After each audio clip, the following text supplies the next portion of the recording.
মা ফ্লাইওভারে দুর্ঘটনায় সেনার গাড়ি নিয়ন্ত্রণ হারিয়ে ডিভাইডারে ধাক্কা। সেনার গাড়ির যে ছবি দেখছেন, মা ফ্লাইওভারে দুর্ঘটনা, সেনার গাড়ির নিয়ন্ত্রণ হারিয়ে ডিভাইডারে ধাক্কা সেনার গাড়ি। আরো বিস্তারিত জানাবে রৌনক আমাদের সঙ্গে রয়েছে। রৌনক, কখন এই দুর্ঘটনা ঘটলো, কি জানা যাচ্ছে?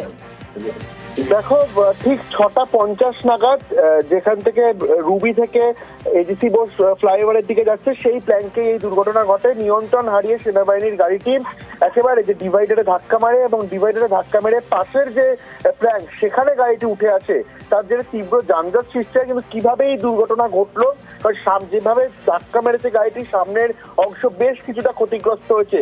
সেক্ষেত্রে দুর্ঘটনার পেছনে কারণ কি, গোটা বিষয়টি খতিয়ে দেখা হচ্ছে। ইতিমধ্যে ঘটনাস্থলে পুলিশ পৌঁছেছে এবং সেনাবাহিনী এই গাড়িটি সরানোর কাজ ইতিমধ্যে শুরু করেছে।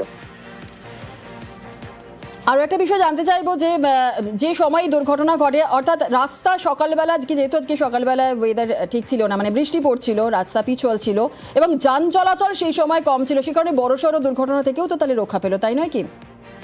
কার্যত যে সময় এই দুর্ঘটনাটি ঘটেছে অত্যন্ত ফ্লাইওভারে কনজেস্টেড এরিয়া, সেক্ষেত্রে রাস্তা ফাঁকা থাকার কারণে কার্যত বড়সড় দুর্ঘটনা থেকে রেহাই পেল বলা যেতেই পারে। কিন্তু কিভাবে এই দুর্ঘটনা ঘটলো, আদতে রাস্তা পিচ্ছিল থাকার কারণে দুর্ঘটনা, নাকি নিয়ন্ত্রণ হারিয়ে গিয়ে সদরে সেটি ডিভাইডারে ধাক্কা মারলো? কারণ যে দিক থেকে গাড়ি আসছে উল্টো দিকের প্ল্যাঙ্কে কিন্তু গাড়িটি ঢুকে গেছে, সেক্ষেত্রে আরো বড়সড় দুর্ঘটনা ঘটার একটা সম্ভাবনা। ঠিক, রৌনক সঙ্গে থাকো।